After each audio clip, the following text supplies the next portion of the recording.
Oscar പുരസ്കാരം നൽകുന്ന academy of motion picture arts and സയൻസിൻ്റെ മ്യൂസിയം പ്രത്യേക പ്രദർശനത്തിനായി തിരഞ്ഞെടുത്ത ഏക ഇന്ത്യൻ സിനിമയാണ് ഭ്രമയുഗം.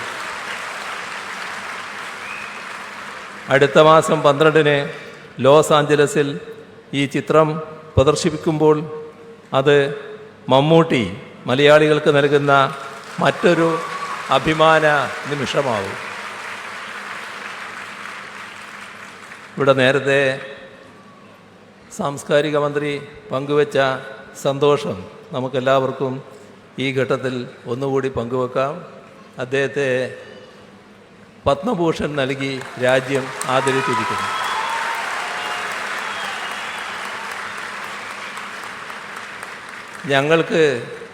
ഞങ്ങൾക്കെന്ന് പറഞ്ഞാൽ കേരളത്തിലെ മന്ത്രിസഭയ്ക്ക് ഇപ്പോഴെങ്കിലും ആ സന്തോഷത്തിൽ പങ്കുചേരാൻ കഴിഞ്ഞതിലും നല്ല സന്തോഷമുണ്ട്. കാരണം കഴിഞ്ഞ കുറേ വർഷങ്ങളായി ഞങ്ങൾ ഈ ശുപാർശ ഇങ്ങനെ നൽകിക്കൊണ്ടിരിക്കുന്നുണ്ടായിരുന്നു. പത്മഭൂഷൺ മമ്മൂട്ടിക്ക് നൽകണം എന്ന ശുപാർശ. എല്ലാറ്റിനും അതിൻ്റേതായ കാലമുണ്ടല്ലോ. ഏതായാലും ഇപ്പോൾ അത് നൽകിയെന്നത് ഏറ്റവും സന്തോഷകരമായ കാര്യമാണ്. അദ്ദേഹത്തെ നമുക്ക് ഹാർദമായി അഭിനന്ദിക്കാം.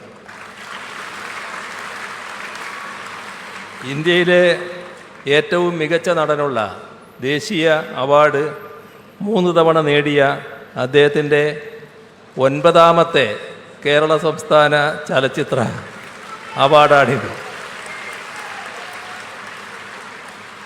1981-ൽ അഹിംസ എന്ന ചിത്രത്തിലൂടെ മികച്ച സഹനടനുള്ള പുരസ്കാരം നേടിയ മമ്മൂട്ടി പല തലമുറകളോട് മത്സരിച്ചാണ് 4.5 പതിറ്റാണ്ടുകൾക്കിപ്പുറവും പുരസ്കാരങ്ങൾ വാരിക്കൂട്ടുന്നത്.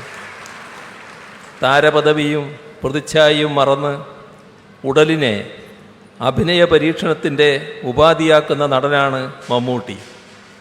ഇത്രയും വൈവിധ്യമേറിയ കഥാപാത്രങ്ങളെ അവതരിപ്പിച്ച മറ്റൊരു നടൻ ഇന്ത്യൻ സിനിമയുടെ ചരിത്രത്തിൽ ഉണ്ടായിട്ടില്ല എന്ന് നിസ്സംശയം പറയാം.